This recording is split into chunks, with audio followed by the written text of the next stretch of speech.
In this video, we will discuss about moment of inertia and theorems of moment of inertia, parallel axis theorem and perpendicular axis theorem.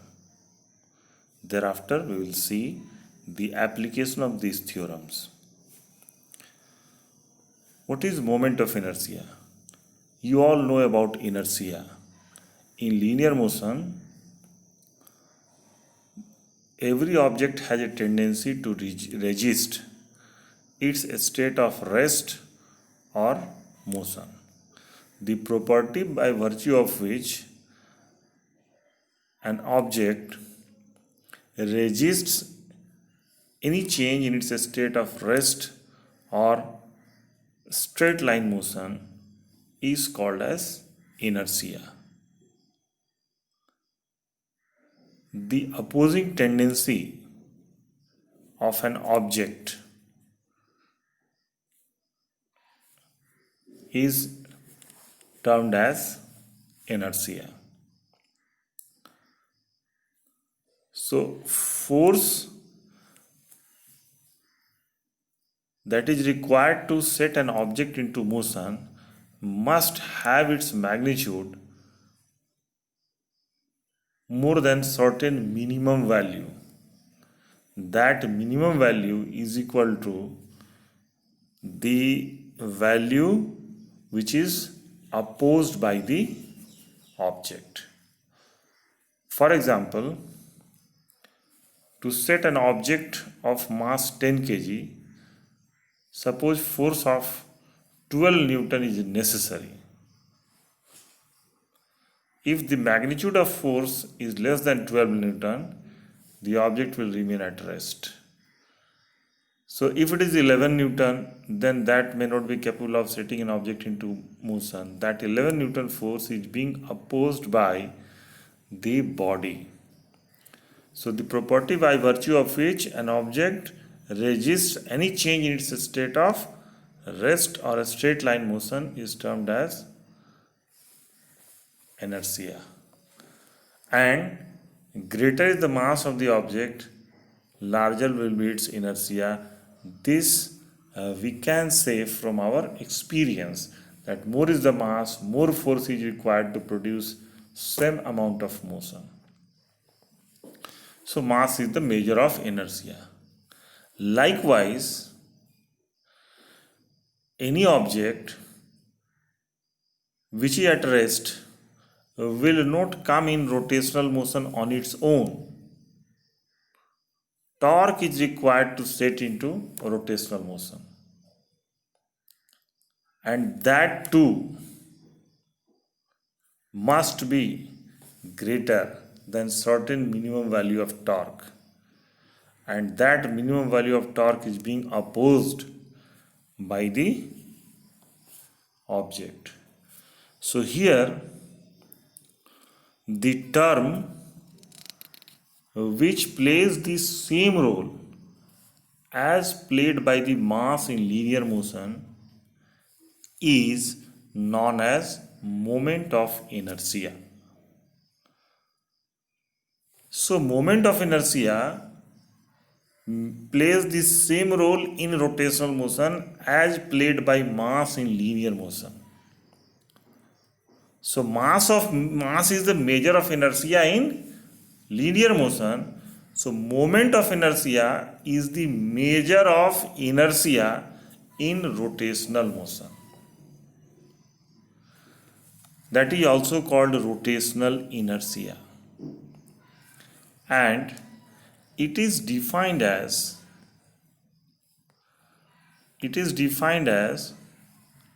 the sum of the product of masses of the various particles constituting the rigid body and square of its perpendicular distance from the axis of rotation. If m1, m2, mn are the n constituent particles of the rigid body as shown in the diagram, and r1, r2 dot dot rn are their respective perpendicular distance from the axis of rotation, which is shown z axis in the diagram, then moment of inertia is equal to m1 r1 square plus m2 r2 square dot dot mn rn square. In summation form, you can write it I is equal to summation mi ri square, where I varies from 1 to n. Next term is radius of gyration. It is defined as if the entire mass of the body is supposed to be concentrated at a point and the moment of inertia of the rigid body take from about that point from the axis of rotation is same as its moment of inertia with the actual distribution of masses with the same axis, then perpendicular distance of that point from the axis of rotation is termed as radius of gyration, meaning it is the perpendicular distance of the point from the axis of rotation where, if whole mass of the body is supposed to be concentrated, the moment of inertia would be the same as it has with the actual distribution of masses. So this is the moment of inertia of the rigid body with actual distribution of masses, and if the entire mass is supposed to be concentrated at this point whose perpendicular distance is k and total mass m is concentrated here, then moment of inertia of the body about z axis is m k square. So these two moment of inertia, this one and this one, this is the moment of inertia taking into consideration the radius of gyration, and this is the moment of inertia with the actual distribution of masses. These two must be equal. So mk square is equal to m1 r1 square, m2 r2 square plus dot dot mn rn square. If all the constituent particles are of same mass, then this can be further written like this, and if we multiply and divide by n, so nm is the sum of all the masses of the constituent particles of the body, which is equal to mass of the body. So this is capital M. So k is equal to root under r1 square plus r2 square dot dot rn square by n. Using this formula, we can find out radius of gyration. Now, theorem of perpendicular axis. This theorem says that moment of inertia of a plane lamina about any axis perpendicular to its plane is equal to the sum of moment of inertia of lamina about any two mutually perpendicular axes contained in the plane of the lamina and intersect each other at a point where the perpendicular axis passes through the lamina. Meaning, if we know the moment of inertia of a plane lamina about two mutually perpendicular axes which are contained in the plane of the lamina, then sum of the moment of inertia of the plane lamina about these two mutually perpendicular axes will be equal to the moment of inertia of the plane lamina about an axis which is perpendicular to the plane of the lamina and passes through the point where the two mutually perpendicular axes intersect each other. Here in the diagram you can see that x and y, these are the two axes which are contained in the plane of the lamina, and they are also at right angle to each other. Further, the z-axis is perpendicular to the plane of the lamina, and it is also passing from the point where the two axes intersect each other. So Ix is equal to Iy plus Iz. Now proof of this theorem. Let a rigid body is made up of n particles and m1, m2 dot dot mn, which are located at perpendicular distance r1, r2 dot dot rn from the axis of rotation. And in general, a particle is represented, general particle is represented by say mi, and ri is its perpendicular distance from the axis of rotation. Then we can write ri square is equal to xi square plus yi square, which is clear from the diagram. Now moment of inertia about z axis is equal to mi ri square, where I varies from 1 to n. Now ri can be written as xi square plus yi square. Now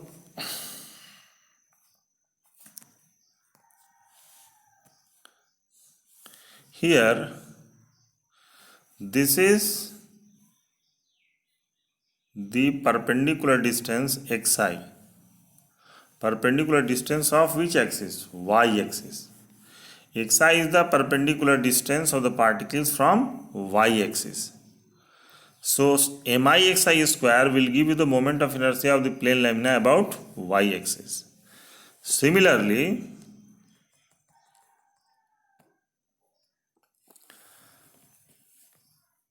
this is yi. So this is the perpendicular distance from x axis. This is the perpendicular distance of the particle from the x axis. So a summation mi yi square will give you the moment of inertia about x axis. So mi xi square summation is nothing but the moment of inertia of the body about y axis, and mi yi square is nothing but the moment of inertia about x axis. Substituting this value, you will get the theorem. Now next is theorem of parallel axis, which says the moment of inertia of a rigid body about any axis is equal to its moment of inertia about an axis parallel to the given axis and passing through its center of mass plus product of mass of the rigid body and square of its perpendicular distance from the axis of rotation. So here this is a rigid body and mk is your any axis from the rigid body, and AB is the axis which is passing through center of mass and is parallel to the any axis. Then moment of inertia about mk is imk, that will be equal to moment of inertia of the rigid body about axis AB as it is passing through the center of mass and is parallel to the given axis plus mass of the rigid body and product of mass of the rigid body and square of the perpendicular distance between the two axes. So here d is the perpendicular distance between the two axes, so a plus md square. So imk is equal to iab plus md square.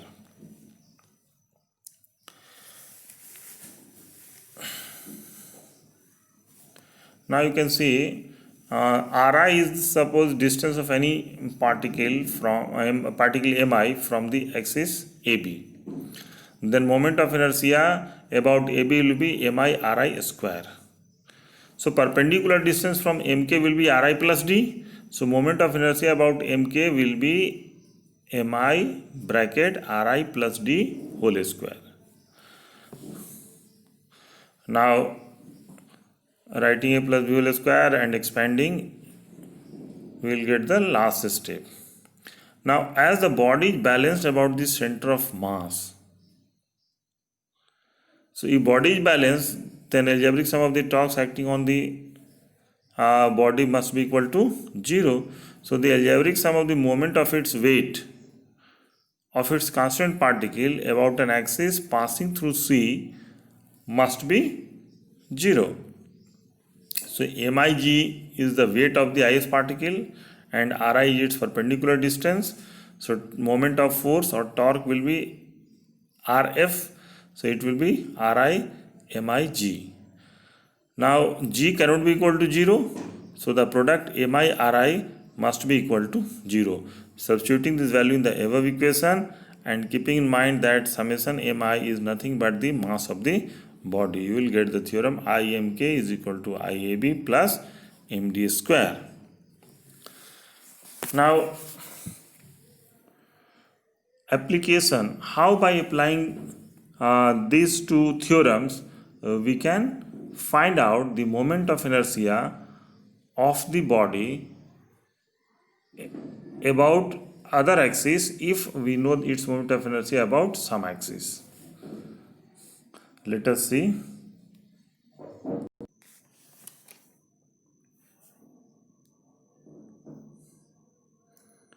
Suppose this is your disc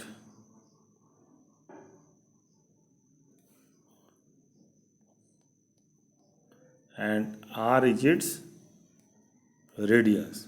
So moment of inertia of the disc about an axis perpendicular to the plane of the disc and passing through its center of mass, a center, is a standard one. And how it will be calculated, that is not a part of our syllabus. We have to just remember its value. So moment of inertia I about AB is half mr square. Now question is, what is the moment of inertia of this disc about a tangential axis parallel to the axis AB? So perpendicular distance will be how much? R. So IMK will be equal to IAB plus MD square. So IMK is equal to IAB plus MD square. So IAB is half MR square plus MD is R, so it will be MR square. So it will be 3 by 2 MR square. This is the moment of inertia of the disc about an axis tangential to its surface and parallel to an axis passing through its center of mass and perpendicular to its plane. Next question will be asked as this is a disc and moment of inertia about an axis perpendicular to the plane of the disc passing through its center is half mr square. That we know. IAB is half mr square. What is the moment of inertia of the disc about its diameter? So let us see. This is one diameter and this is another diameter. Let it be CD, EF. And these two are perpendicular to each other. So these two diameters are perpendicular to each other and they are in the plane of the disc. So moment of inertia about the disc about the two diameters will be same. So here we have to use perpendicular axis theorem. So IAB will be equal to ICD plus IEF. So ICD is also diameter, EF is also diameter. So this can be written as IAB is equal to ID plus ID, that is 2ID. This is your IAB. So ID will be half of IAB, that is half of half MR square, that is ID is equal to 1 by 4 MR square. So in this way, by using the theorems, we can find out the moment of inertia of the same body about different axes. I hope it will be clear to you all. You will find number of simple questions which are given as a solved example in NCERT. Go through it and go through some more questions based on these theorems from your reference book. You will acquire confidence on this topic. Thank you for watching.